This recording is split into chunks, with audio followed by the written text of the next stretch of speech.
Hello, friends, and welcome back to another episode of the Juicebox Podcast.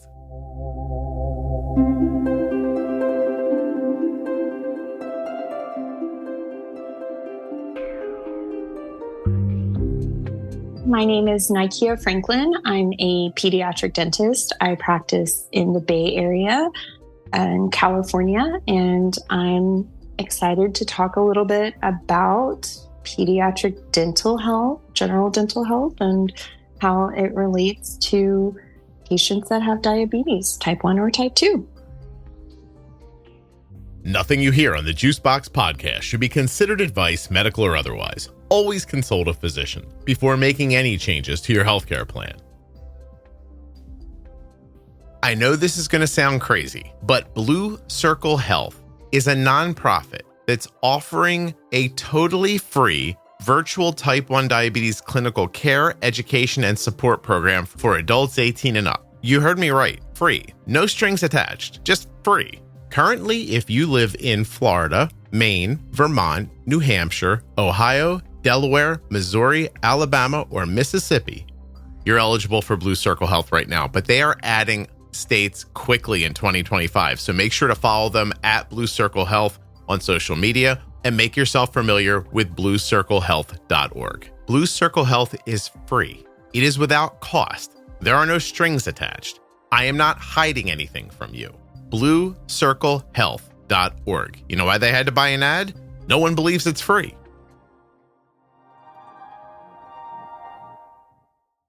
Today's podcast is sponsored by the insulin pump that my daughter has been wearing since she was 4 years old, Omnipod.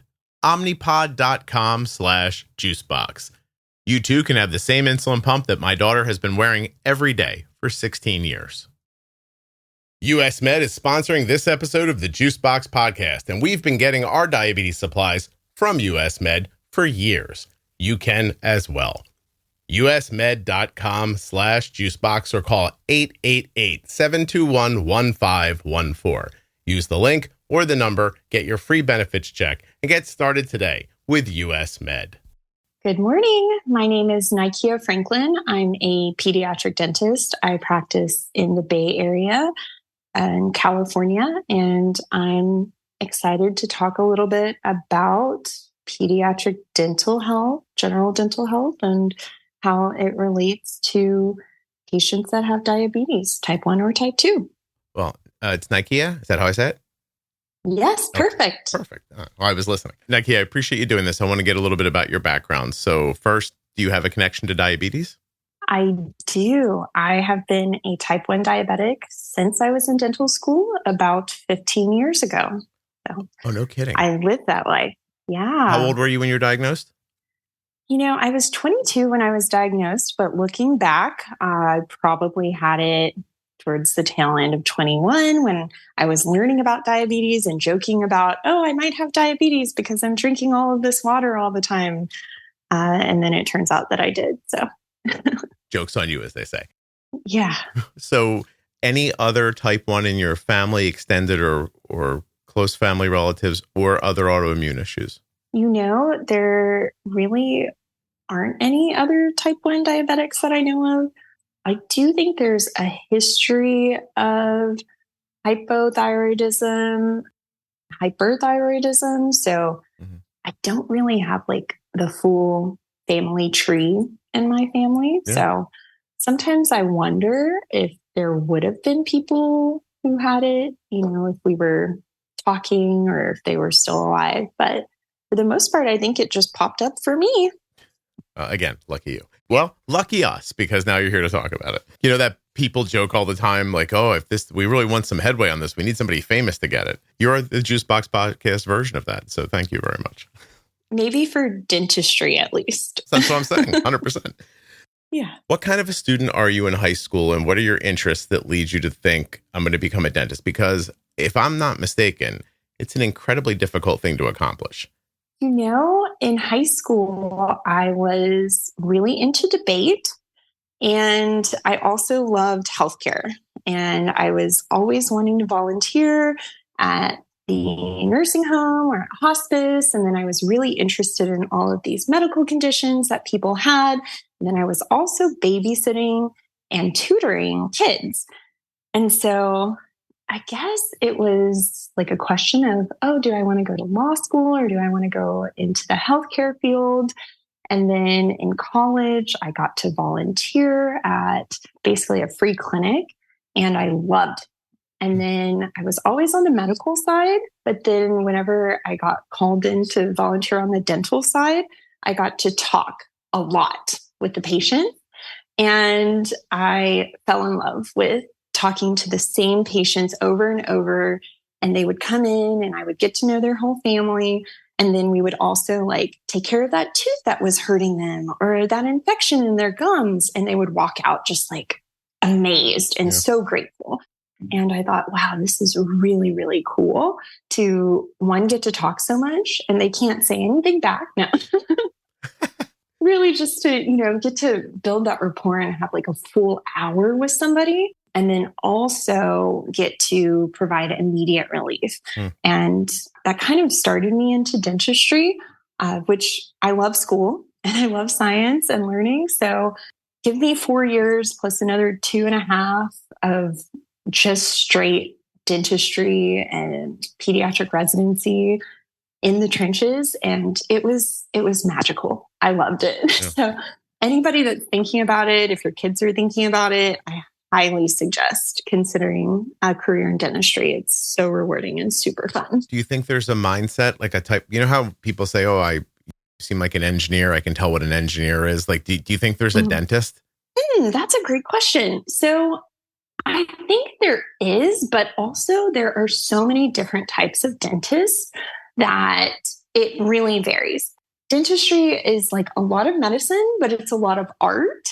And so I think if you take somebody that loves science and helping people, but also has this like artistic kind of adventurous side, I think that sounds like a dentist to me. I have to tell you, I've had a couple of dentists in my adult life. And one of them, I would joke that I thought he was on meth because he would set 4 rooms up with patients and literally jump from room to room and work on all of them. And it was like, he'd be in the middle of something with you and he'd be like, okay, I'll be back. And I'd be like, back? We're not done. And you'd hear him next door be like, hi. And then he'd start again. And I was like, and then you hear him do it again and again. And I was like, I mean, I know times are tough, right? But like, I moved and I met another gentleman and he's been my dentist forever. And he's lovely. There's one person in his office at a time. And he sits with you until you're done. And he's very specific and lovely. And his work is always excellent. I've never had somebody inject a needle into my gum and thought like, oh, that wasn't bad. Really kind of amazing. Now, which one are you? Are you the sit still with one person or are you the like jump around like, or like, have you never even heard of that before?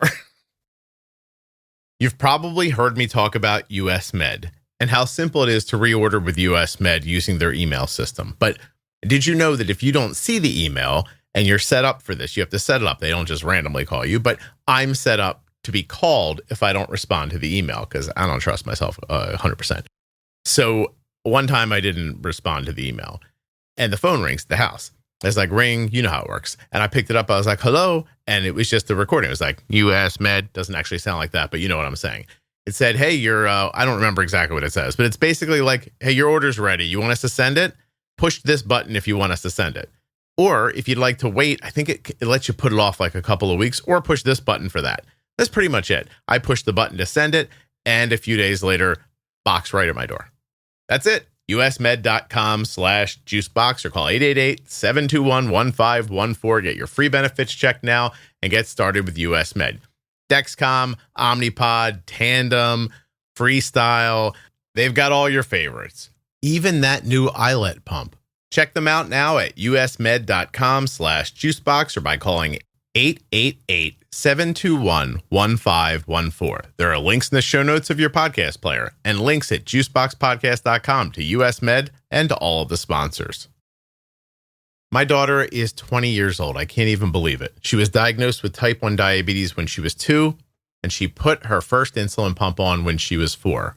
That insulin pump was an Omnipod, and it's been an Omnipod every day since then. That's 16 straight years of wearing Omnipod. It's been a friend to us, and I believe it could be a friend to you. Omnipod.com/juicebox. Whether you get the Omnipod DASH or the automation that's available with the Omnipod 5, you are going to enjoy tubeless insulin pumping. You're going to be able to jump into a shower or a pool or a bathtub without taking off your pump. That's right, you will not have to disconnect to bathe with an Omnipod. You also won't have to disconnect to play a sport or to do anything where a regular tube pump has to come off. Arden has been wearing an Omnipod for 16 years.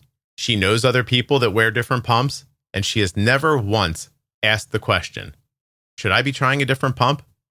Never once. Omnipod.com/juicebox. Get a pump that you'll be happy with forever. No, I have absolutely heard of all of these like archetypes, right? And that's one of the fun things about dentistry is that we still very much operate in this mode where you get to own your practice if you want to and kind of run it how you want to. Yeah. And so there are the practices where they see 10 patients a day, and there are practices where they see a lot more than that. Being a pediatric dentist, my job is certainly a little bit more energetic. Because we're working with kids, so much of what I do is actually just talking and education. Okay. So yeah, when we have a 1-year-old who's coming into the office and we say, oh, we're going to schedule this for an hour, families are thinking, what in the world are you going to do for an hour? And realistically, a lot of that is my really well-trained team showing that child, these are our tools. Let's play with these stuffed animals. Isn't this a fun place to be? And then moving into education, talking about snacks, reviewing habits, reviewing airway questions. And then that last little minute is me doing the exam and then following up with any questions. Gotcha. And so we do have probably about 3 patients in at one time, but every single minute is like high intention and really hopefully impactful for the family, even if a lot of it is with my amazing team members, not necessarily with me. So then if your time with the kids is 20 minutes apiece, then you just stagger it so that there's 3 kids in the office, but they're all in a different portion so that you can be there during your time. That's really something. You are brilliant. Wow, you picked up on that very fast. That's called block scheduling. Is that what it's called? Yeah, I didn't go to college, so I don't know what anything's called. But my last question, I want to ask one about you and one about me, and then we're going to get into dental care for kids and type 1s. Okay. So I'm going to say something that's going to sound ridiculous to people. So first of all, I grew up very poorly. I didn't have any money. Dental care was not a thing that my family did. I don't think I went to a dentist until I was like 19. And it makes me sound like I live in a cave on a hill when I was growing up. But we were just poor. I went on my own because I had wisdom teeth and I was in trouble and like that whole thing. But now today, I've had a number of root canals throughout my life. And I'm going to say that it's probably from 20 solid years of, brushing my teeth and nothing else. This is the question. Oh my God, I feel stupid saying this. I love getting a root canal. I find the dentist so relaxing. I go and I sit back and I put my headphones in and I close my eyes. And when you're doing a root canal and there's that, what I imagine in my mind is this little like burr thing that maybe is bumpy, and it goes in there and it cleans out the canal, and it like kind of like it shakes just ever so slight. Do you know what I'm talking about? Yeah, it's like a massage for your tooth. I love it. I think it's wonderful. Awesome. What's wrong with me? That's my question. Oh, great question. I would say there's absolutely nothing wrong with you, Scott. No, you're being nice. So, no, we have kids who are getting fillings and they fall asleep and parents are like amazed and they're thinking we've given them something. And I'm like, no, the laughing gas actually doesn't do that. They're just super relaxed. Like they're watching Disney and hanging out. And in our office, you do not feel the NEEDLE. You don't feel that. So there's nothing for them to be afraid of. They're just hanging out, getting screen time on a Friday morning. It's a great time. Niekia, I am maybe not more relaxed anywhere in my life than when I'm sitting in a dentist chair. I love it too. Okay. And I will tell you, there is no judgment. So I went to the dentist once before I volunteered in college at Okay. that clinic. Yeah, it was at a community clinic and they did sealants, and those sealants saved me because I was the statistic of the poor kid that doesn't go to the dentist, which is unfortunate and still very accurate 30 years later. That was part of the reason why when I went to the dentist as, a college kid, I also loved it because I was amazed to find out that dentistry is really important for things like your heart and your brain and all of those things. And that just was not something that I grew up with. So we're in the same boat. Okay. Ironically, I ended up with myself. I have like 10 to 12 cavities. I've been able to keep them small. Happy to talk about that later and tips for that. But I love your story and I'm so glad. Yeah, I'm so glad that you're not afraid of the dentist. Not afraid. I look forward to it. I don't tell anybody. I'm like, oh, it's going to be wonderful. It's 2 hours. I'll just sit there. It'll be great. Anyway. Okay. So just go over your education for me real quick, and then let's jump in. So you got to go to an undergrad, obviously. And then what happens after that? What's the progression? Yeah. Then you do 4 years at a dental school. Some people will, do something called a post-baccalaureate and they'll study and get a master's beforehand. But I would say a lot of us go from 3 to 4 years in undergrad to 4 years in dental school. And then some of us decide that we want to continue the fun and we choose a residency, which are between 1 and 6 years long, so that we can specialize and do things like treat children in medically complex cases and do things like oral surgery or braces. Wow. So you did that. What did you end up getting your advanced degree in? I have a master's in the science of dentistry and a certificate in pediatric dentistry. So I'm a board certified pediatric dentist who completed a residency that was both in a hospital and in a dental school. Awesome. So that I can treat children, and specifically got a lot of information on kids that have medical complexities and behavioral challenges, and did a lot of work with kids and also adults who have special healthcare needs. Oh, well, you sound awesome. So let's find out what you learned at that school. If I just said to you, hey, Niekia, I'm going to leave now and you've got 45 minutes, tell people what you want them to know about their dental care. Like, I'm going to jump in once in a while, but that is really what I want from you. Like, what do you think people should hear? What do you think they should be paying attention to? What are some tips and tricks that they can use along the way? Wow. Yes. Okay. I will try to do an outline. Of some of the things I think are most important. And please hop in because this is my life. So I get very passionate because I think there's so many things that we are learning right now. And I'll start by saying that, which is the science in dentistry is evolving so quickly that things that I'm going to talk about, I was not trained on in school. Things that I'm talking about, I mean, you can research them yourselves. You can go on PubMed, which is like this great website with free research articles, or you can even reach out to me if you have questions as well, because it is so important. I guess to start out, I just want to say that going to the dentist is about so much more than preventing cavities. It turns out that our mouth is kind of like the window into our whole body. And so if we are getting cavities, if we have gum disease, if we are not breathing well, it will impact our whole body. When you are going to the dentist or when my patients are coming to see me, we are trying to do so much more than just say, oh, this is a cavity, let's fix it. And so when we are choosing our dental home and we're going in, I just love when families are open to talking about so much more than just, oh, do you brush and floss? I love sitting down with a family and really reviewing their diet, their birth history, their oral habits, different risk factors in their life for trauma, and just kind of getting an overview of the entire patient, because oral health involves so many facets of our life.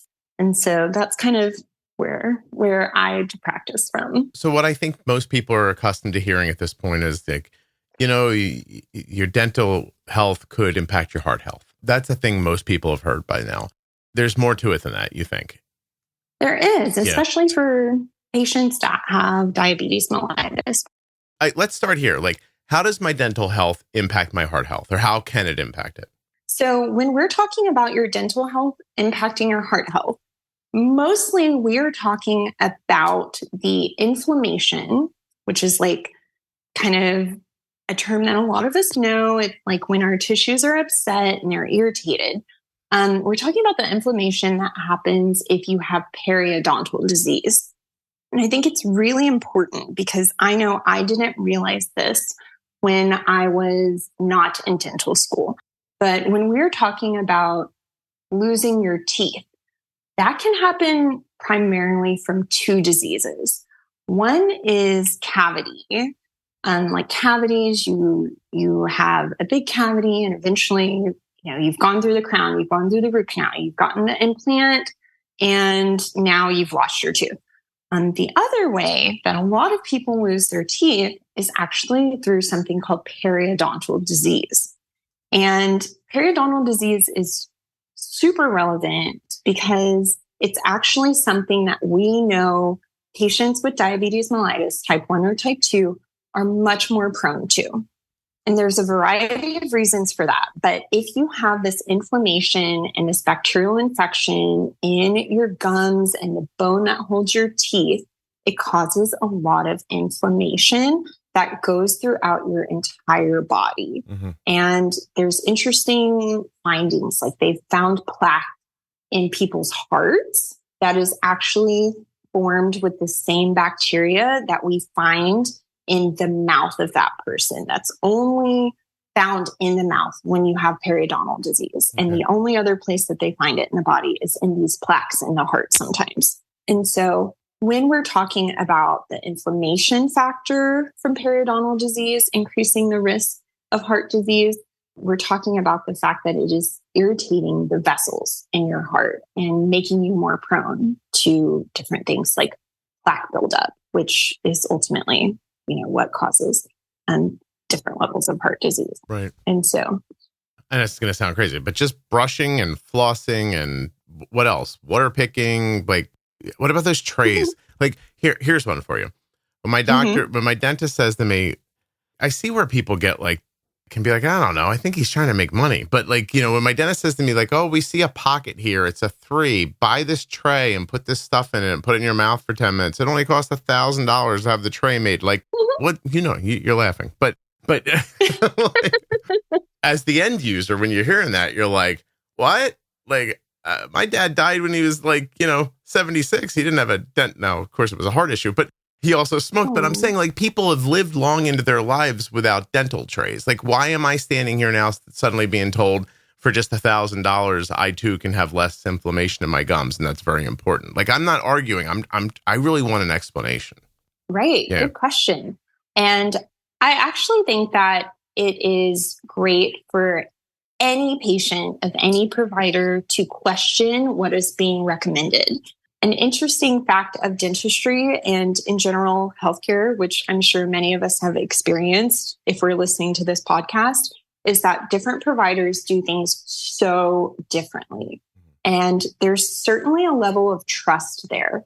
So when you go to a provider, you want to basically vet them as much as you can, ask them questions, get a sense for who they are. And then at some level, you just have to trust what they're suggesting. You can ask them questions. You can ask for research. That doesn't hurt our feelings. At least it doesn't hurt my feelings. But at the same time, you aren't going to be able to follow all of the research in addition to all the things you have going on in your life. You just don't have enough time. Right. So there is so much research coming out about different ways to help once you have periodontal disease. There are different treatments. There's laser treatments, antibacterial treatments. There's things that I like to do as a pediatric dentist, which are more preventive, talking about the oral microbiome, talking about oral probiotics. Yes, if you have a pocket or an area that's catching food, I'll suggest a water pick for that area in addition to great flossing and brushing. But there are so many different ways to address different issues you have that you might be suggested something that you have never heard of that honestly wasn't available 2 years ago to help out. Now, a pocket of 3 does not sound, that sounds within normal. I was just saying things that I know to say. Yeah. That's all. But go ahead. Yeah. The pockets go up to 5s. Is that right? Oh my goodness. I mean, when we had to wiggle out some of my dad's teeth because he had periodontal disease, not cavities, some of his pockets were 10 millimeters. That's almost to the root of the tooth, which is just, a fact, right? That some people are going to get more periodontal disease because of their biofactors, because of their immune system, because they didn't floss. And so depending on how deep your pockets are, you might get surgery to reduce the depth of your pockets. And they might be stuffing in pretty expensive little pieces of material that have antibiotics. And I would say that a huge part of why it's $1,000 and not more affordable as it should be is just because dental insurance in America is terrible. Yeah, no, I know. It's terrible. Yeah, it's terrible for everybody. It's not like medical insurance where you're like, oh, darn, I had to use it. Dental insurance literally is, it's like a business. And so I think that's frustrating for people and especially for parents if a provider is telling you this is really good for your teeth and then also saying, oh, but your insurance isn't going to cover it. Right. Because you're left standing there thinking like, okay, you hippie, like, are you right about this? And look, I don't want my teeth to fall out. And if you take me ahead 30 years and say, hey, Scott, if you would just spend $1,000 30 years ago, guess what? You'd have all your teeth. I'd have been like right on. Like when they're standing in front of you and saying something that you're just like, I don't know, like that doesn't make sense. Like, wasn't this happening to people 10 years ago? How come? But I guess the truth is I don't know a lot of 80-year-old people whose teeth just fall out when they bite into mashed potatoes. So but it doesn't mean it's not happening. Well, and you hit on a good point, right? Which is, this is your one set of teeth at your age. Sorry to say it. Yeah. A lot of 80-year-olds, unfortunately, they don't even have their teeth anymore. And they are relegated to just eating things like mashed potatoes. We have so much evidence now that says if we start with oral health at a young age, if we're taking care of these teeth, if we prevent what our textbooks call the spiral of death for a tooth starting at a young age. Fun title. Yeah. We are going to actually help you to live a healthier life. And especially in that last 10 years, can you imagine if you were eating crunchy celery, carrots, how good that is for your oral musculature and for your whole body if you're still eating nutritious food versus if you can only eat, bologna sandwiches and mac and cheese because you have dentures. So, Niekia, if you're telling me that I just have to spend $1,000 so I don't have to eat wet celery when I'm older, then I think that's a good enough reason. I don't want to do that. I know. And I know it sounds like a lot. And sometimes these things, even, I'll read the prices because I have dental insurance and it's terrible, right? Like it doesn't cover my implant crown. It didn't cover basically anything. And luckily I know that these things are great and I'm going to providers who I absolutely trust and I can look up the research to see, oh, wow, this prolonged the life of the tooth by 3 years on average just by doing this one thing, right? Yeah. I get to go and know all this information and I still look at that bill like, really? And none of it's covered? Why am I paying for dental insurance? So I totally get where you're coming from, but I'm also going to tell you that your dentist sounds great. If they're recommending it, most likely it's because it is something that is really going to help your tooth. I know. He sounds like a hippie when he's saying it. He's like, hey, like, you know what I heard at a conference I went to? I'm like, oh, it sounds like it's going to be expensive for me. Go ahead. What'd you hear? And, it's cutting line. I want to say, in case he listens to this, like, he's an awesome dentist. And I do listen to everything he tells me, actually. I'm just kind of playing devil's advocate. It's difficult. Like, when people start talking about things like, your immune system has trouble with it. And it's about chronic inflammation. It's a lot of things you can't see that aren't, you know what it is? It's a lot like diabetes, really, because it's a lot of things that you can't see physically today that are definitely going to cause you a problem down the road. It's hard to plan ahead like that for people. You know what I mean? Like, that's why I'm happy to have you on, especially because, listen, we could oversimplify this and say, look, your kids have diabetes. They're probably drinking more juice than other kids. They're probably eating more candy, like for low blood sugars and stuff like that. You know, you're feeding them overnight sometimes. You're giving them juice overnight. That's not good for you to have that sugar sitting in your mouth all night like that. Like, I mean, that is just obvious stuff, right? But like when you say that, and people hear it, they go, well, I don't know what you want me to do. Like, should the kid not drink a juice at 2 a.m. if he's low? Like, I need this juice. Is it possible that if just you attack the entire thing, bigger picture, that you can offset some of this stuff that's happening with diabetes? Absolutely. Okay. And that should be the goal. When I have any child come into my practice, I know that there are 41 factors that can influence their risk for cavities. And I'll be really honest, controlling their type 1 diabetes is not my job. Right. So that I'm going to leave to your other more qualified doctors and to your parents to figure out what works best for your life. But what I can do is give you tips on foods that you can use to correct a low that are going to be less likely to cause cavities. What I can do as a provider is to look at everything else. Like, do you also have dry mouth because you're mouth breathing? Do we need to address that? Are you flossing? Do you understand that 40% of the areas on your teeth are actually where your toothbrush cannot reach? And that as a type 1, you are 30 to 50 times more likely, or 30 to 50% more likely, I should say, to have periodontal disease, especially at an age where children who do not have type 1 diabetes do not get periodontal disease yet. Okay. Basically, there's so many factors that go into somebody's oral health. And I think having diabetes mellitus, type 1, type 2, or being pre-diabetic, that's just one factor. And it's an important one because it does impact saliva content, oral microbiome. You have like more kind of icky bacteria in your mouth for some reason. But at the same time, interestingly enough, kids that have type 1 diabetes may not be more at risk for cavities. And so I think we're kind of setting the bar a little bit low because basically half of kids in America by the time they're 6 have had cavities. But when I'm talking to a child who drinks juice for type 1 diabetes, I kind of view that more as medicine, and that's just part of their life. But I have tons of kids who don't have type 1 diabetes that drink multiple juice boxes a day as well. Okay. So yeah. Arden had a lot of trouble, but luckily that all happened with her baby teeth. So as an adult, you know, she wasn't in the same position she was as also, you know, when Arden was first diagnosed, like there weren't CGMs and stuff like that. So, you know, for those of you who are like, oh my God, it's, you know, something happens and I have to do it. Like my entire day was that constantly, like just like that up, down, up, down, up, down, like here's some juice, here's some insulin. Like that thing just never stopped for a while. The CGM helped so much with that. But so poor Arden like had so many little like cavities and, you know, when she was little, but thank God technology moved along. We figured out what we were doing better. So we weren't always stopping lows.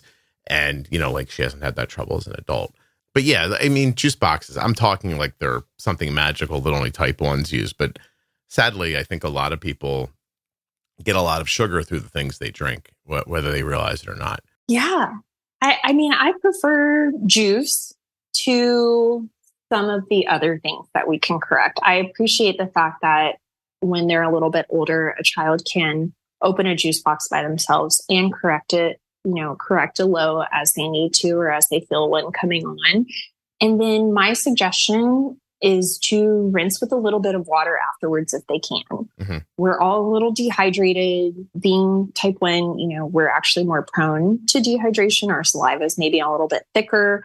And because of that, our mouths are more acidic.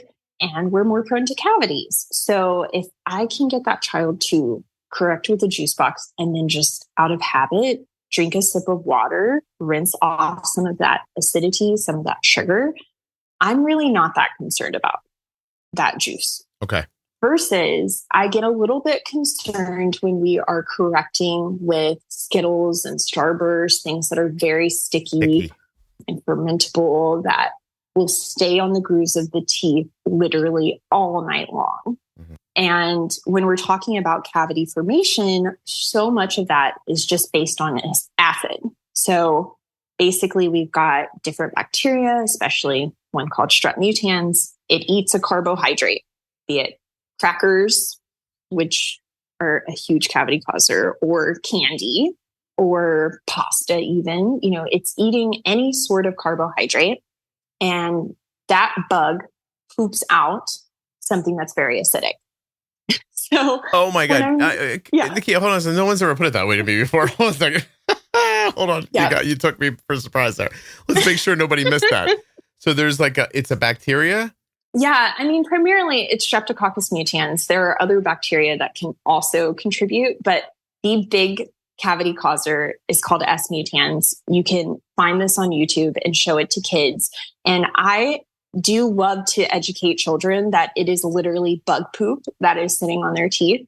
And the acid in that is eating little holes in their teeth over time. Maybe we should all just give up. What do you think about that? Isn't it strange to think of yourself as this organism, but then there are many, many, obviously countless, tinier ones that you can't see, and they're going through a life process too of consuming and excreting and oh wow, yeah, and on your teeth. Fun fact: there's 700 species of bacteria in your oral microbiome alone, and there's about 2 billion with a B bacteria in your mouth. Isn't that cool? Listen, you're a dork. I just want to say that, and which is fine. I mean it in a very nice way, but so you think it's cool. Everyone else is like, hey, can you just go back to flossing? And what do? I brush in a swirl? What do I do? Okay, so back to the science. I digress. That was wonderful. Yes, think about all of this food that's sitting on your teeth overnight, right? You're correcting overnight. Mm-hmm. The bacteria in your mouth does not need to sleep. So if you leave that food on your teeth, the bacteria will eat it all night long and will produce acid all night long. And you have an acidic area on your tooth. It will eventually demineralize the tooth and break it down enough to cause a cavity. Wow. So if that helps to explain, that's why whenever I'm talking about a raisin versus a grape, to talk about which one I would rather you have, right? You need a snack. You're going a little bit low. Which one is stickier? Which one's going to stay on your teeth longer and feed the bacteria more and be more likely to cause a cavity? Okay. It's definitely the raisin, right? Well, yeah. You want the grape in that situation. Yeah. Juicier, softer, fleshier, that kind of thing. Mm-hmm. Okay. I'm aware of this because my hippie doctor told me that it's so funny. If you saw him, he's not a hippie. Like he looks the least like that. But, he once said to me, he's like, what's bad? He's like, Doritos. And I'm like, really? He goes, yeah. He goes, like when you compress them, I don't know how to put it exactly, but the Dorito itself gets stuck in grooves in your teeth. Like it's dry and it packs in. And I was like, yeah, I was like, oh, no kidding. So that's the first time I started thinking about what you're talking about, which is just that food hitchhikes on your tooth then, and then it sits there. And I didn't think about the part where bacteria is what's breaking it down, but okay, fair enough. We get a cavity because, like, I think you just said it, but I want to make sure I understand. So let's really break it down, like make it very simple. So the bug digs a hole in the tooth because it's acidic, and then other stuff gets inside of that tooth where it's not meant to resist those sort of things. That your enamel is supposed to keep that from the interior of your tooth. But once it gets in there, it can't resist it the same way as the exterior of your tooth, which also, once you lose enamel, you can get a cavity on the outside of your tooth as well. But and then it's just rot then, right? Then the tooth is rotting? Well, yes and no. Okay. So with dentistry, there's a whole bunch of stuff to consider, right? So all day, every day, our teeth have these acid attacks, right? Anytime that you eat any food with carbohydrates, the bacteria is going to eat that food, that carbohydrate. It's going to produce acid. So if you look at a pH example of somebody's mouth, every time you eat, if there's any carbs, you have an acid attack. Mm-hmm. And then the mouth will recover. There are things that we can do to help with that. One is to avoid really sticky stuff like crackers or Doritos.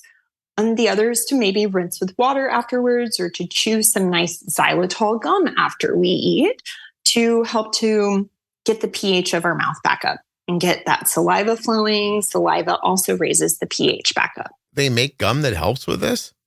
Yes, absolutely. Why have my hippie not told me about that? Go ahead. So all gum that is sugar-free is probably going to help with cleaning your teeth afterwards. Like, that is actual proven science. Me personally, I do like to avoid certain sweeteners like aspartame. So the gum that I choose and that I give out to a lot of my teenagers is called Pure. It's PUR. It's got the xylitol, which helps to reduce the risk of cavities. That's another trick that I like to tell people. If you love candy, choose one with xylitol in it. It actually helps to distract the bacteria and reduce your risk of cavities, right? So you're going to eat this food. You're going to rinse with water. Maybe you're chewing gum afterwards. Or maybe you are, even if it's, something really, really sticky, maybe you try to brush your teeth afterwards, or you eat an apple afterwards, and then you rinse with water. You're basically just trying to get your teeth cleaner faster, or avoid those foods in the first place. So do I eat this, like, would I try a piece of gum like after a meal, for example? Yeah, that would be great. All right. Well, listen, I'm not lying to you right now. I'm buying some right now online. Yes. I mean, it's delicious. It's great. And yeah, it will actually help to clean off your teeth and bring up the pH in your mouth faster. But you hit on a good point, which is that a lot of times when we are reviewing the snack guide, which is this amazing tool from the dentist dad, anybody can go online and find it. Parents think, oh yeah, I know what causes cavities. And then we get to the part where it says crackers are a huge cavity causer because they're 10 times stickier than bread. And they basically break down into sugar, just like candy. We get to the part where we're talking about gummy vitamins are essentially gummy bears with vitamins sprayed on top, and they are a huge cavity causer. We talk about oranges and bananas causing cavities. And think about an orange, like how much acid plus sugar plus little pieces to get stuck in between your teeth can be packed into one thing. And you've got an orange. I call them cutie cavities. Oh, because the cutie oranges. I get you. You're funny. Okay, go ahead. Yeah, yes, exactly. I know I should copyright that. Basically, we talk about the fact that maybe not all foods that are good for your body are great for your teeth to be subjected to all the time. And then we talk about ways to mitigate that. So if your kid loves crackers because they're super predictable and also they're easy to pack. I mean, my daughter loves crackers too. Yeah. Pair it with some cheese. Cheese is great for your teeth. Cheese will never cause cavities, and it actually helps to neutralize the acid that is produced when the bugs eat the crackers. Really? Yeah. Awesome. So pair your crackers with cheese or peanut butter if they're allowed to have that. Pair it with salami. Salami is like a great snack, high fat, helps to neutralize the acid, gets those proteins in your mouth. There's creative ways to kind of structure meals and snacks so that they're better for your teeth and less likely to cause cavities. Mm-hmm. Wow. Okay. That's awesome. Can I jump around a little bit and go to inflammation? Yeah. If you have an autoimmune issue, I mean, I think it's pretty well understood that you probably have an excessive amount of inflammation in your body, right? And so is that part of why diabetes is one of the risk factors for poor dental health? Absolutely. Okay. Sometimes it's like the chicken and the egg when you're talking about diabetes, because periodontal disease, which is that systemic inflammation causing oral disease, it complicates blood sugar control because the inflammation kind of makes your cells less likely to be able to uptake sugar, or at least that's the theory behind it. And why with periodontal disease, you actually see an increase in insulin resistance. And so sometimes you're kind of wondering, like, what is the base cause of these things and how do you tackle it? Mm-hmm. So with my job, it's like easier, right? Because I have younger kids, their periodontal disease is less severe. If I can get them to sign on to doing the water pick, making sure that they floss, that is the biggest thing that they can do, flossing every night. using the water pick just to reduce their periodontal disease. Yeah. Once you get older, I think that some of those more complicated treatments and seeing a periodontist, who's a dentist who specializes in periodontal disease and who's also going to be really familiar with treating more medically complex cases, I think that's probably a good idea. Are there places that people who don't have the ability to afford this, like, I've heard people say like, oh, I got mine done at like dental school because they need to practice. Like, are there ways for people to mitigate the costs? Absolutely. So one, I do think that some insurances, especially once you get older, like you have the option of adding on dental care. And so that usually will be more helpful, especially if you have type 1 diabetes, right? Or type 2 diabetes. They'll cover more things, possibly even dental related things under your medical insurance. And so sometimes that might be an option, but certainly going to the dental school is a great idea. There are also usually free and low cost clinics or events like Mission of Mercy. I know contacting your local dental society is a great way to find out about these events. I volunteer at these events. Sometimes I'll even host one for children. There are certainly ways that you can find free or low cost care. It's just you might have to stand in a line, or there might be a really long wait list, in which case my suggestion is still sign up because a year will pass by in no time. It's unfortunate that we have 2 tiers of care in America. Yeah. So certainly doing as much as you can at home will be helpful. Okay. I have a question for myself. Maybe we can help us get back on track. I definitely think, so this is a very boring story, but when I was 5 years old, I was walking down the stairs. I was wearing new shoes. I lifted up my foot to show my uncle my new shoes that I was very happy about. And I fell down the stairs. And so since then, my nose is like not great. And I don't breathe well through my nose. I've been saying to my wife for 2 years, I have to do something about this because I end up when I'm sleeping, breathing through my mouth too much. I need to go to an ENT, right? And is this a thing that, like, when you say people are mouth breathers, what should they do? Yes. Oh, I'm so glad you asked about it. Airway health is so important. And I'm really, I'm sad to hear that you fell down the steps. Really, I still remember it. Like I could replay it for you in my mind right now. It was very devastating. I just, because they were shiny, like fancy shoes. And so they were slippery on the bottom. And I lifted up one foot and my other foot slid out from under me. A lot of kids and people, they have airway issues and they don't even know about it. So I'm glad that you're aware of yours. Ideally, all of us would actually breathe through our nose. Nasal breathing is ideal. It helps with producing nitric oxide, which lowers our blood pressure. It filters our air so we get sick less. It also helps with saliva production. So your mouth can actually be less acidic and less dry. So being able to breathe through your nose, especially when you're sleeping, is amazing for your health. I do think that seeing an ear, nose, throat doctor, especially with a history of trauma, sounds so reasonable. I think that would be a great place to start. They can certainly help with scoping and whatnot. In my practice, we actually help a lot of kids to get diagnosed with either sleep disordered breathing or childhood obstructive sleep apnea. And can I tell you that it changes their whole life? I have to tell you, I believe it. It's going to. Yeah. Well, sincerely. It turns out that if a child is not able to breathe through their nose, and if they feel like their body has to constantly be grinding and shifting their jaw forward so that they can get air into the proper places, they will not get deep sleep. And it affects their school life. Kids are a lot more likely to show signs of ADHD. It affects how often they're getting sick. It affects how their jaw develops, actually narrows your jaw and changes your facial shape if you are breathing through your mouth. So I think you've done really well. I can only get excited for how you will do once you address this nasal problem that you have.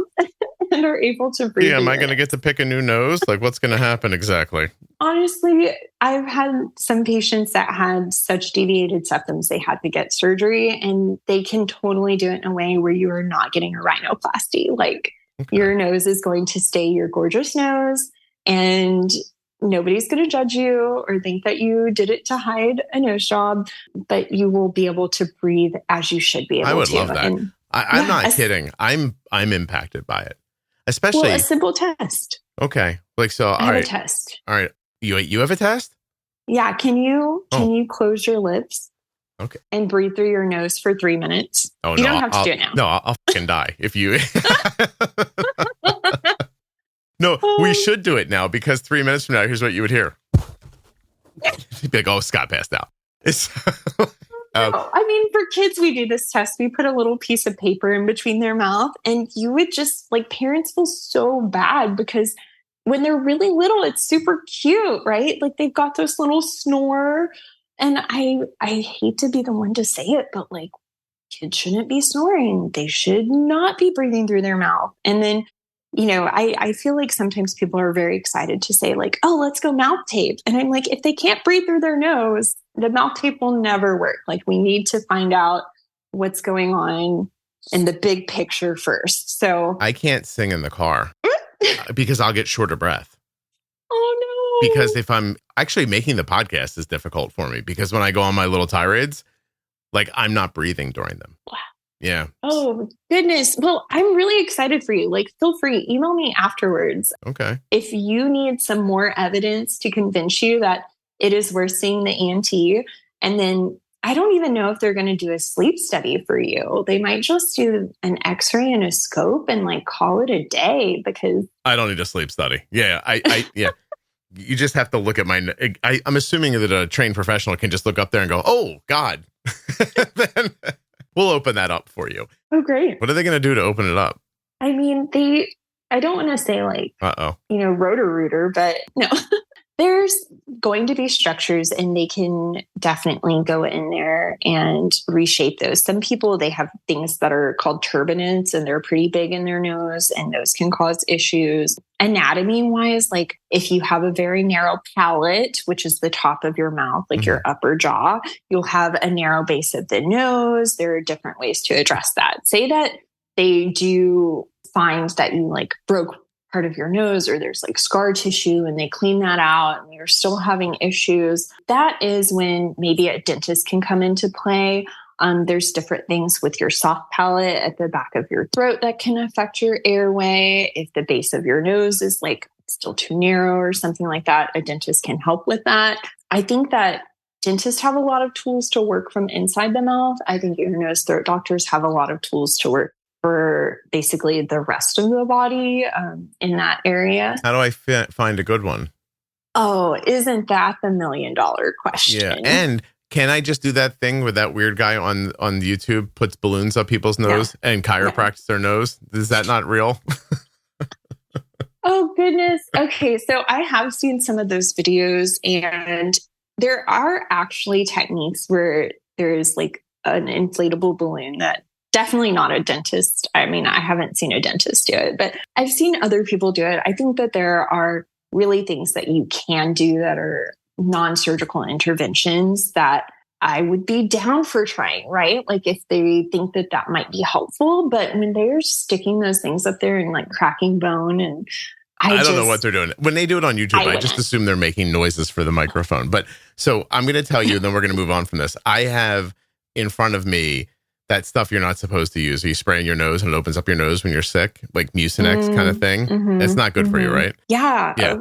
Over time, that can like thin the skin in your nose and increase bleeding and actually make you like dependent on it. Yeah. I know, so I rarely, if ever, use it, but it's here in case I get stuck because I have to make the podcast. But for the interest of science, I'm going to do it right now. Hold on a second. Oh no. Have you tried nasal rinses? Yeah, when you squirt the water up there and it comes flying out the other nostril. Nasal saline, you can even do it with xylitol. That's like a nice natural thing. For you, it sounds like there's like a physical barrier, but for my children, I oftentimes will recommend kind of more like of a holistic approach, like even local honey to reduce allergies. running a really great air filter in the home, keeping pets and animals outside of the bedroom, things like that, because, they just have like inflammation, like tons of inflammation. So you just said something I want to go back to for a second, though, because if somebody heard it, they're going to be like, this lady's a hippie too. But I think there's a real reason here. Like, why does local honey help you with your allergies? Oh, great question. Yeah. So local honey, it does sound a little woo-hoo, but basically you can take the allergens from your environment, and by ingesting them, you can help your immune system to be more tolerant. That's kind of the base idea there. I will say that it does seem that it's best if your honey is from your neighborhood. Interesting. That's really, that's what I thought you meant. I was just like, you just coasted by that. Like we were all like, oh yeah, local honey. Yeah. But no kidding. I actually know where to get local honey. See, that's why I tell families this, because sometimes they'll say, you know what, there is somebody in my neighborhood. And I'm like, well, go ask them. They probably get 50 jars a year and they would love to give some to your adorable child. So interesting. Yeah. Okay. All right. Thank you. I like talking to you. Okay. Hold on a second. People don't know that you sent in an extensive list. So it's so long that I've given up on trying to go through it, because I think we'll end up talking for 7 hours if we do that. What else have you not said so far? Like, we're getting up on an hour. I'm not rushing you out, but what have you not said that like you definitely want to say? Can I just do a very quick rundown of like basic low hanging fruit for cavity prevention? Yeah, like and little rapid fire. Support. Go ahead. I won't talk. You talk. Go ahead. Okay. I'm going to start with a big one that everybody kind of knows, which is brushing and flossing. But I'm going to add in there, if you can brush with an electric toothbrush for your child or for yourself, you will reduce the amount of plaque by an extra 30 to 40% in the same amount of time. That's been proven. Tell me why. Because the electric toothbrush, especially if you get one with like that rotating, oscillating movement, is moving so fast and doing a lot of the work for you. What do you prefer, Oral-B or a Philips? Oral-B did their first redesign of their toothbrush in like 20 years, a couple years ago. It's called the IO. I had always been a Sonicare girly until the IO came out. And then I loved my husband so much that I paid for one. And as a dentist, I like never pay for an electric toothbrush. So that tells you how much I love my Oral-B IO. There's 1,000 of them. Or there's series 2, 3, 5, 7. Like, just get one of them. They're all good. And if you get it from Costco, it's great, because I don't know why, but my toothbrushes break like every year, and I'll call Oral-B to get a new toothbrush, or sometimes I just take it to Costco and I'm like, hey, this broke, and don't replace it. Remember earlier before we got on, I said there's some things you shouldn't say on the. I think the fraud in Costco is one of the things you don't want to say on the podcast. Or you're like, hey, I just bought this. Like, I don't know how long ago. It was a couple days. Can I get another one? Okay, well, to be fair, I mean, it's a $200 toothbrush and it should last more than a year. But there's some here on, just looking on Amazon, you can get them from between $60 and $220. So, but they're that worth it. They are so worth it. It's great for your gum health. It's great for reducing cavities. Think about the copay for one cavity filling. It's totally going to save you money. And there's a 2-minute timer on there, because studies say if you don't have a timer, you're not going to brush for more than 40 seconds and you're going to think it was 2 minutes. So no kidding. Get in there, get an electric toothbrush. So I would say brushing and flossing. Hey, here's my last electric toothbrush question. Are they water? Can I use it in the shower? Oh, that's a great question. I would not. I love brushing my teeth in the shower, though. It's so time effective. But go ahead. Okay. I will say this. My husband does that. Here's why I would not. I see mold develop on these toothbrushes. I will tell you a secret that I think us dentists know, which is I like to wash my toothbrush. Like, I will get in there with soap and I will wash my toothbrush at least every couple of days. I feel like if you have your toothbrush, think about it. It's in your mouth. You sit it out. It's kind of moist. Maybe you flush the toilet nearby. I mean, there's just so many germs that go up in the air. And then you'll start to see mold develop on your electric toothbrush. And I feel like if it's in the shower, at least from personal experience, I don't have a study for this, I think my husband's toothbrush heads get mold on them like way faster. Now I sound like a hippie. I'm so with you on this. So I have a stand, like I have a little thing that I stand my toothbrush in. I would never, here's an insight into me, in case you're all listening. I would never, ever, ever, ever, ever, ever lay my toothbrush down anywhere. Good. I don't understand when my wife puts her razor on the same tray as the soap.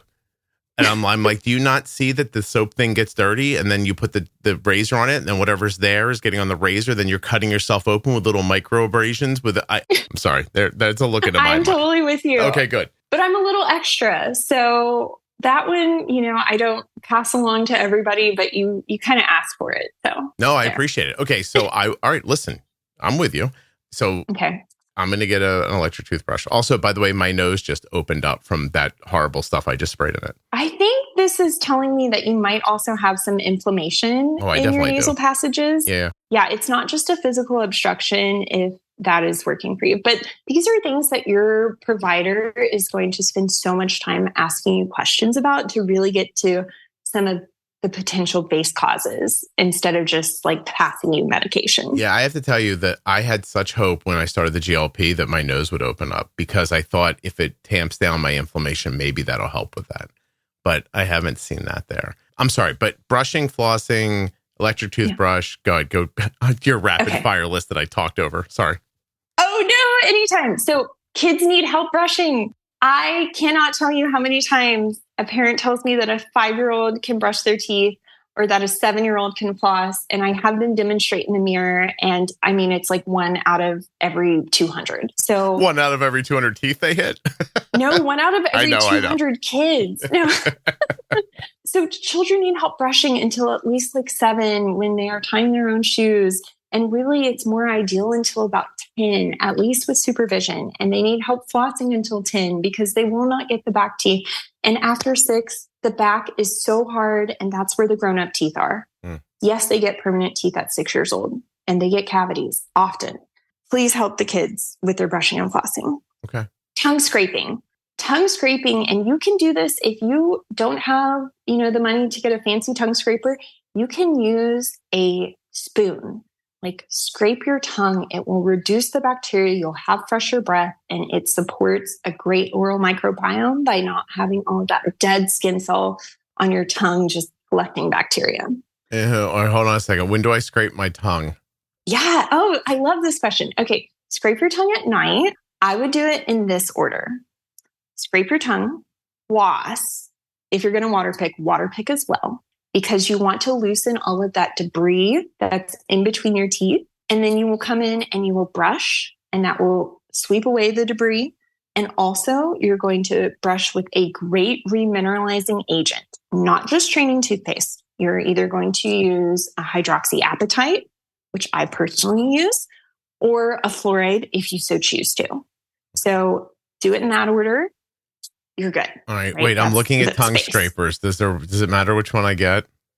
No, but I will also say, because people do this, it's kind of addicting. So only do it like literally scrape max twice. You're saying I could get a monkey on my back, scraping my tongue? Okay.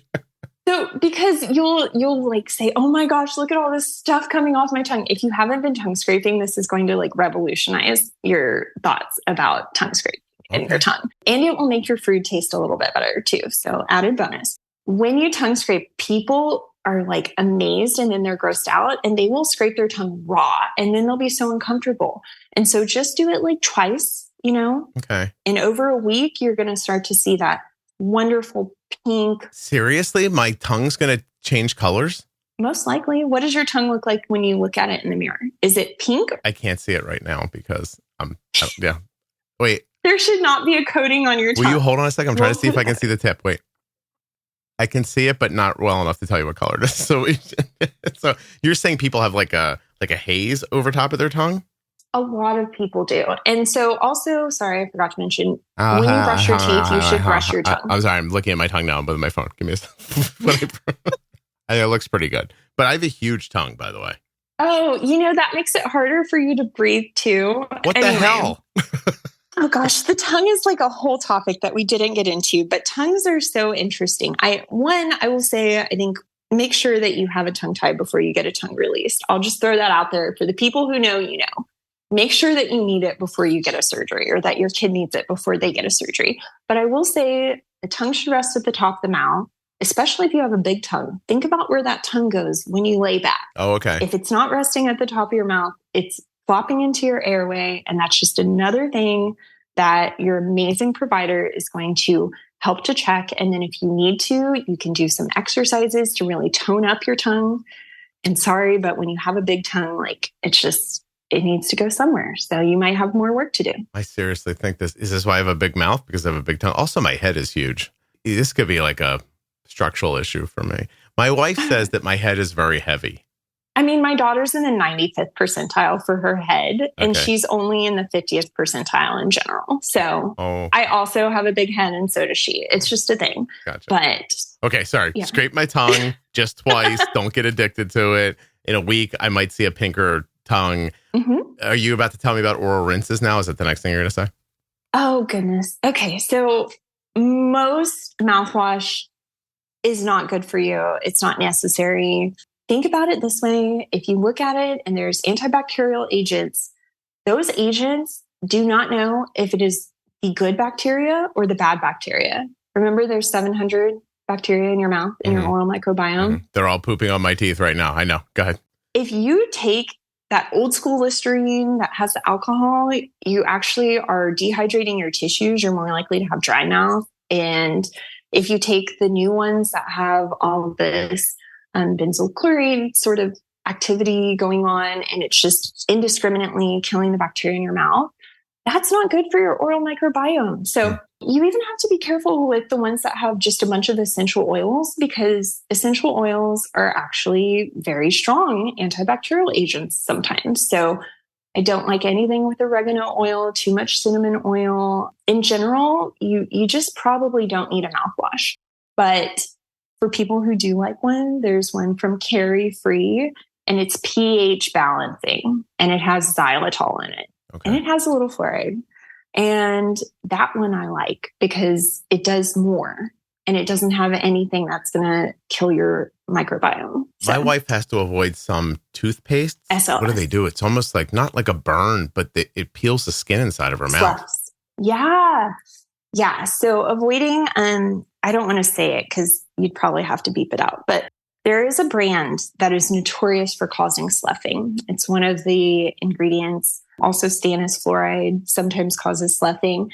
And then a lot of people have to avoid something called sodium lauryl sulfate, which is a trash additive. Like, it does nothing besides make your toothbrush bubble. Like, it doesn't help at all. Same with like the minty feeling. That's not actually helping your teeth get clean. It just causes irritation for some people. So she's avoiding those things, hopefully picking a nice clean toothpaste. I like Risewell. It's free of all the icky additives and whatnot, or for families. Risewell is a toothpaste you like for this? Yeah, it's got hydroxyapatite. Okay. It's naturally whitening. It helps to remineralize the teeth. That one is fluoride free. For families that are wanting fluoride, I think that Hello is a nice, accessible, really affordable brand of toothpaste that doesn't have artificial colors, dyes, or sodium lauryl sulfate. Okay. Hey, listen, what's the one that you said? Also, sloughing? Spell that? Yeah. Sloughing, I think. And what does it mean? It's like where the outer layer of your mucosa peels off. Oh, Jesus, that sounded upsetting. Okay. Yeah, it doesn't hurt. It's just like you get these weird slimy pieces of skin, and like unsettling for some people. Okay. Yeah. Well, it's unsettling when you describe it. All my wife's been able to do so far is to just use like a child's toothpaste, and that's helped her. But I'm going to try the Hello like for her. Yeah. Yeah. I actually have used this. Oh, how did I end up using Hello toothpaste before? Oh, because I saw that there was like activated charcoal black toothpaste, and I was like, what is this? So I bought it just to try it, but it's disturbing when you spit in the shower. So I stopped using it. To each their own. Is there any reason that I would want to use activated charcoal Hello? Well, okay. Be careful with activated charcoal. Be careful with anything you see on TikTok. And also, can I just say, just because it has ADA seal of approval doesn't mean that it's like recommended. Okay. some of these things that they put into toothpaste are basically like Comet for your teeth. So yes, it will whiten your teeth because it's charcoal and that's really scratchy, but it can also damage the outer layer of your enamel and make it so that in 10 years, your teeth are going to look really dull, AKA baking soda that's not regulated to see how big the little particles are that are scratching on your teeth. So they're going to scratch up my teeth to make them whiter now, but forget to tell me that later they're all going to fall out because of it? Well, some of them. So Hello is a good brand. So they're going to make sure that the charcoal that's in their toothpaste is not too big, not too scratchy, right? There's a certain level of abrasivity that that toothpaste have. So kids' toothpaste has like none of that. And that's why kids sometimes will have a little bit of more yellow teeth. And then when they get to be teenagers, I'm like, okay, time to use an adult toothbrush or toothpaste because you need more cleaning. You need like the fancier toothbrush. You need the more abrasive toothpaste, right? When you're looking at some of those charcoal toothpastes, like that are online especially, they're not regulated. So they can be super abrasive, which does clean your teeth and make them look whiter because it's scraping off all the stains. But that's not something that you should use daily. I bring up baking soda because my dad was one of those, and we'll see it with people who like to use baking soda because it makes your teeth feel really clean and look white. Yes, it does. But over time, it will brush off your enamel, especially if you eat and then you brush your teeth within 30 to 60 minutes. So that'll be another thing that I'll add to my list. Okay. Don't actually brush your teeth immediately after eating when possible. Because the food's abrasive? Well, because your teeth are sitting in the acid from the bugs that are eating the carbohydrate. And so that's when your enamel is the softest, is right after you eat. Oh. And so, the American Dental Association, I believe they say 60 minutes. I think it kind of depends on what you're eating. Like if you had something with acid, like you had orange juice, wait a little bit longer, closer to that 60 minutes so that your teeth can remineralize a bit and not be in acid. If you just had like a salami snack, like that's fine. Okay. Well, I never would have thought of that. Okay. I'll keep going. So good. You're doing good. Smart snacking. So this is one that I talk about a lot with kids. If you are eating constantly, that will keep your teeth in acid constantly. So we should really not snack over extended periods of time. Remember how I told you I had like a lot of cavities that I got in dental school? Mm-hmm. It's because I was drinking tea and coffee with milk, no sweetener. I didn't realize that milk had a lot of milk sugars in it. And I was sitting there drinking it for hours while I was studying. Oh. And so if your kids are snacking, if they're grazing, if they hold food in their cheeks, that contributes to cavities because their mouth is just always acidic. So trying to do mini meals or organized snacks, not really eating more than 6 times a day, unless they need to for nutrition, right? Mm-hmm. Or if they're type 1, right? You need what you need. So you take care of your health first and your whole body health and your blood sugar. But outside of that, trying to watch for things that you can control. Huh. Wow. All right. And please drink a ton of water. Water is great for you. It helps with the dry mouth. It helps with your having more saliva. It rinses off stuff. It's great. My favorite snacks or my favorite like blood sugar kind of agents whenever I go low. So I do like juice. Sometimes if I don't trust myself to stop at half a carton, I'll use the Honest juice so that it's already watered down for me. And then I like the glucose SOS packets because one, they don't have all of the icky red dye 40 that like, Starburst and Skittles have. 2, they don't taste too delicious. So I'm not like, oh yes, hello, I get to eat something yummy. Mm-hmm. And 3, like I've literally washed them in my pockets and they don't get everywhere and it's good. So those are my 2 favorites, the SOS powder and the juice. Let's see, other things. Let me say this while you're thinking. If you're not too busy being a dentist and having children and a husband and everything else, and you would like to write this up as a blog post, I would put this up at the same time as your episode comes out. I would love to do that. Okay. I feel like I have been so disorganized. No. That's my fault because I try to keep it conversational so people are interested in it. Because again, if you come on here and you just start like rambling through things, people are going to be like, oh, it's so boring. And they're going to shut, like, it's hard to get people to take care of themselves. I often say that part of my job is tricking you into listening to this podcast long enough that you actually help yourself. But for people who are still, who are really into it, it would be nice for them to go somewhere and have something like a reference to go back to. Oh, yeah, I can totally do that. Yeah. And I can put on some links.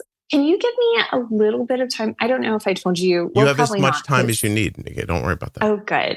Yeah. My husband's going through chemo and just had surgery. And oh, my God. It's a little crazy. What are you telling me that for 90 minutes into this thing? I would have talked to you for a half an hour about that. I'm so sorry. Oh, no worries. I mean, life is crazy, but, I'm glad that I have all the healthcare experience that I do because it's really helped me to be able to help him. But yeah, it's kind of crazy times. Jesus Christ. You're going to make me cry at the end of this dental episode here. Let me tell you why. And by the way, don't go see this movie because I just saw that movie with Andrew Garfield and the Florence Pugh lady. It's about her getting cancer and them being married and everything. And then she says what kind of cancer she has, the kind of cancer my mom had. And now I'm sitting in a theater. I went with my girls. I went with my wife and my daughter. And I want to be clear. I'm in a theater with 500 women and 5 guys that were like, I'm a good guy. I'll come to this. It was that. And I'm like sitting there. They go, did you cry? Because I cry in movies. I'm just going to put that out there now. Me too. I said, no, but my eyes did fill up. So then we had an existential conversation for 45 minutes in the car about whether or not I was crying if my eyes watered but did not drip. I maintain that crying involves like that. Right. And they say, no, if my eyes are leaking at any level or moister than they should be, I was crying. I'm going to get into this in another episode with somebody because it's too late to talk to you about it right now. But I'm just going to say to you, please don't go see that movie. So I will skip that until we kick this cancer's butt. Yes. Which we will totally do. But my gosh, my heart goes to you. Thank you. Am in the middle of this, and it is the scariest, hardest thing we've ever had to do. So certainly. And I always thought, oh my gosh, I have type 1 and, it feels insurmountable. Just like everything feels insurmountable until you get through it. Right. Yeah. But yeah, my heart feels for you and you can cry. That's okay. I think that's really sweet. Oh, by the way, I would have cried if I wanted to cry, but I didn't cry. I just got filled up. It's your nose. You couldn't. No. I just got filled up and I did have to listen. I'm not going to lie. Like when the lady said what kind she had and it's what my mom had, I was like, oh, come on. It took me a long beat to hold myself together, but I've cried. I know what crying is. I tell people I cry all the time. Anyway, I think those girls are just screwing with me if you want to know the truth. I think it's their pastime. That's their job. Yeah. So we're a little long now, but anything else that we missed here on your rapid fire list, or should we tell people to go check out the link at juiceboxpodcast.com for the rest? I mean, I think they should check out the link. I'm sure I missed so many things. This is why our appointments are an hour long. Yeah. The first time that I meet somebody. Good conversation, though. You brought up a lot of stuff I don't think people had any idea about. Oh, that's good. That was my goal. I was like, I really want to go on there and provide some information. You've literally revolutionized my care, especially when I was pregnant. Oh my gosh, I was just going through all of your resources. Now I'm going to cry. My child's life literally depended on it. So I hope that somebody finds this helpful. And again, I'm so excited to put together a blog. I'll try really hard to make it useful. And then, best of luck. I think that cavities happen. Don't feel bad. Even if you haven't been to the dentist, there is no judgment. We are excited to see you. We're excited to see your kids. Life happens. You're doing a great job. And our job is just to make it a little bit easier for you and to make sure that, we can give you some tools that work in your day-to-day life to really promote as much excellent oral health and whole body health as you can have. I appreciate that very much. Thank you. I appreciate the kind words. I'm glad the podcast has been valuable for you. And I think you have just added to it and made it more valuable for other people. So I appreciate that too. Wonderful. Yeah. Awesome. Thank you so much, Scott. It's a pleasure.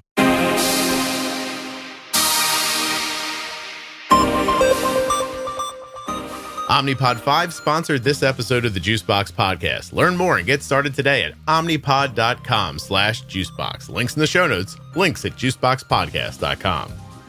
The conversation you just enjoyed was brought to you by US Med. usmed.com/juicebox or call 888-721-1514. Get started today and get your supplies from US Med. Earlier, you heard me talking about Blue Circle Health, the free virtual type 1 diabetes care, education, and support program for adults. And I know it sounds too good to be true, but I swear it's free. Thanks to funding from a big T1D philanthropy group, Blue Circle Health doesn't bill your insurance or charge you a cent. In other words, it's free. They can help you with things like carb counting, insurance navigation, diabetes technology, insulin adjustments, peer support, prescription assistance, and much more. So if you're tired of waiting 9 months to get in with your endo or your educator, you can get an appointment with their team within 1 to 2 weeks. This program is showing what T1D care can and should look like.